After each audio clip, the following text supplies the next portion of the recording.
तो हेलो बच्चों, नमस्कार। स्वागत है आप सभी का आपके अपने YouTube channel the PCM vision में। प्यारे बच्चों, आज के इस वीडियो के माध्यम से हम लोग क्लास 8 हिंदी जो कि आप सभी का 11 नवंबर को जो वीकली टेस्ट होने वाला है उसके मोस्ट वीवीआई वायरल क्वेश्चन को डिस्कस करेंगे। और यही सब क्वेश्चन आप सभी के वीकली टेस्ट एग्जाम में आएगा, इसलिए आप लोग वीडियो पे अंत तक बने रहें। और चैनल पे पहली बार आएँ तो चैनल को सब्सक्राइब अवश्य कीजिएगा, क्योंकि इस चैनल के माध्यम से चाहे वीकली टेस्ट का क्वेश्चन आंसर हो तो आपका बोर्ड एग्जाम से पहले इंपॉर्टेंट क्वेश्चन सारा कुछ करवाया जाता है। इसलिए आप लोग चैनल पे नए हैं तो चैनल को सब्सक्राइब अवश्य कीजिएगा। तो चलिए शुरू करते हैं और एक एक करके सारे क्वेश्चन को देख लेते हैं।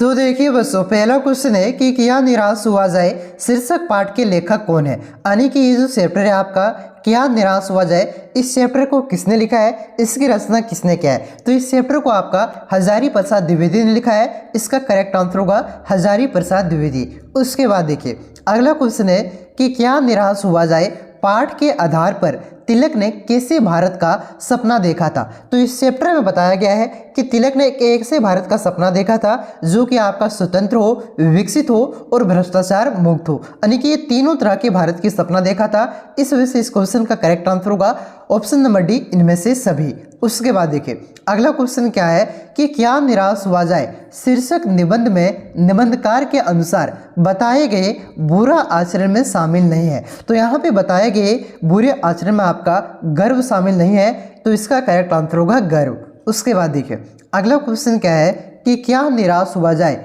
शीर्षक पाठ में कविवर रविंद्रनाथ ठाकुर ने अपने प्रार्थना गीत में ईश्वर से क्या प्रार्थना की है। तो उन्होंने अपने प्रार्थना गीत में ईश्वर पर संदेह ना कर सके ऐसी प्रार्थना की है। तो इसका करेक्ट आंसर होगा ईश्वर पर संदेह ना कर सके।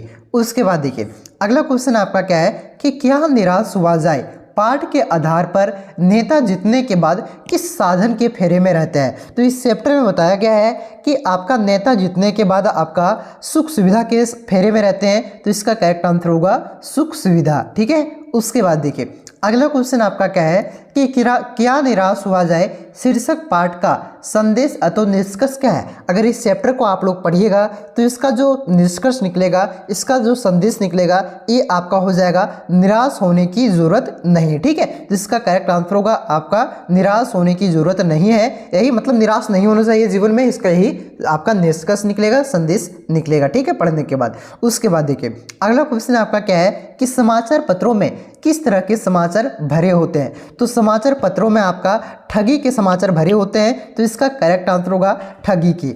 उसके बाद देखिए अगला क्वेश्चन आपका क्या है कि लेखक के अनुसार सुखी कौन है, जो कुछ नहीं करता, जो सब कुछ करता है, जो काम में लगा रहता है, अथवा इनमें से कोई नहीं। तो लेखक के अनुसार सुखी वो होते हैं जो आपका कुछ नहीं करते हैं। ठीक है। तो इसका करेक्ट आंसर होगा ऑप्शन नंबर 1, जो कुछ नहीं करता है।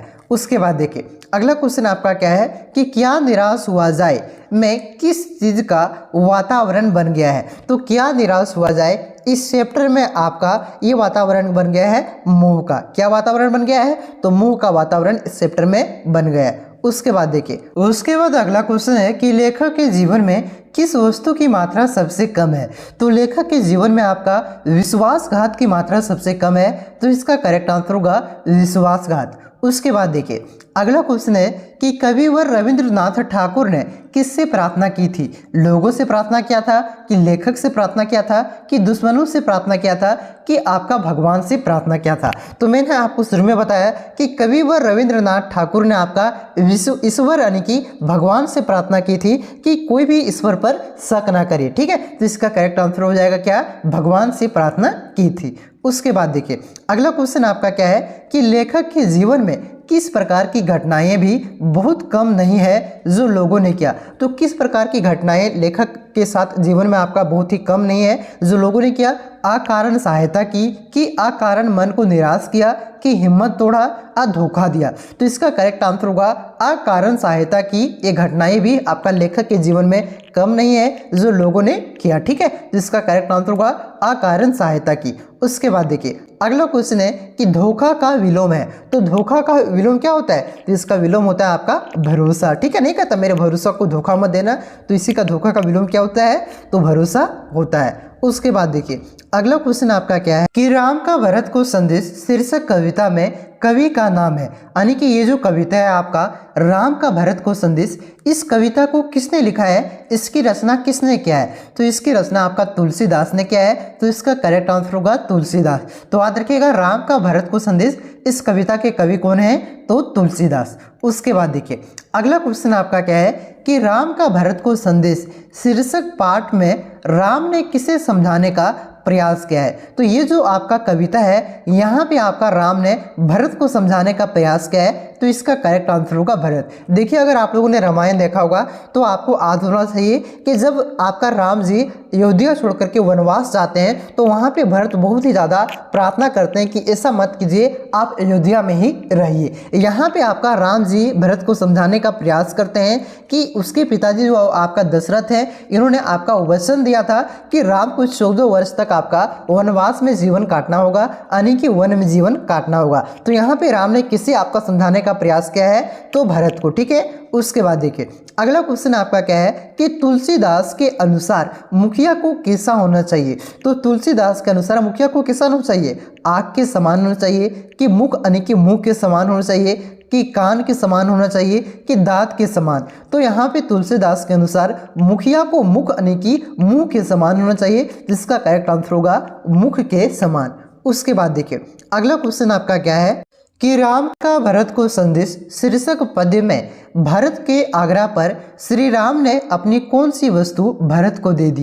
यानी कि ये जो आपका कविता है, इस कविता में आपका जब भरत राम जी से आग्रह करते हैं तो वे अपना राम जी भरत को क्या चीज़ देते हैं? तो यहाँ पे आपको शरण पादुका देते हैं। तो इसका करेक्ट आंसर क्या हो जाएगा? शरण पादुका, जिसे क्या कहते हैं? खड़ाऊ भी कहते हैं। शरण पादुका मतलब चप्पल। ठीक है, आज के ज़माना में जो चप्पल हम लोग खेती करते हैं उसी को शरण पादुका कहा जाता है। और यही चीज़ को क्या ले जा करके कहाँ पे रखते हैं? तो ये आपका राज सिंहासन में रखते हैं जब तक कि राम जी आपका वनवास से वापस नहीं आ जाते। ठीक है, तो क्या देते हैं? याद रखिएगा चरण पादुका। उसके बाद देखिए अगला क्वेश्चन आपका क्या है कि राम का भरत को संदेश शीर्षक पद्य में भरत के आग्रह पर श्री राम ने अपनी खड़ाऊ उन्हें दी। खड़ाऊ का मतलब क्या हुआ? शरण पादुका। ठीक है, तो खड़ाऊ पाकर भरत का मनोभाव क्या था?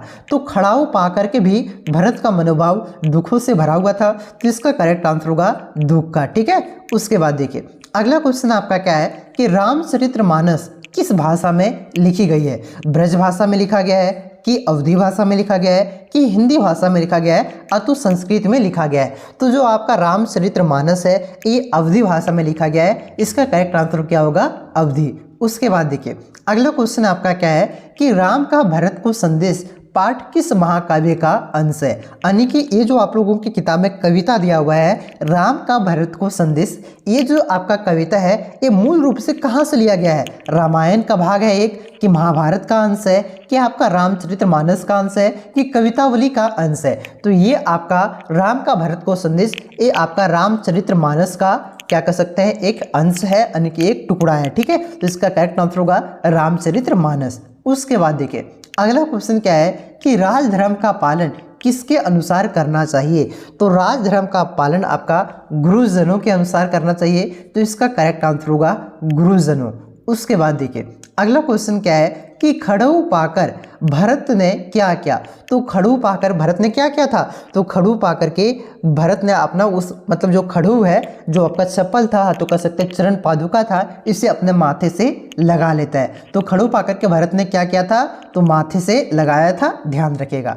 उसके बाद देखिए अगला क्वेश्चन आपका क्या है कि दिन बंधु सुनी बंधु के वचन दिन छलहीन देश काल अवसीर सरिस बोले राम प्रभुइन, इसके रचनाकार कौन है? यानी कि यहाँ पे जो कविता दिया गया है, कविता का एक अंश उठाया गया है, इसके रचनाकार कौन है? तो इसके रचनाकार आपका तुलसीदास है। और ये जो आपका चैप्टर है राम का भरत को संदेश, वहीं से इसे उठाया गया है। ठीक है, उसके बाद देखिए अगला क्वेश्चन आपका क्या दिया हुआ है कि तुलसीदास रचित राम का भरत को संदेश कविता से ली गई है। तो ये जो आपका मैंने आपको शुरू में बताया कि जो तुलसीदास के द्वारा रचना किया गया है राम का भरत को संदेश, ये कहाँ से लिया गया है? ये मूल रूप से किसका अंश है?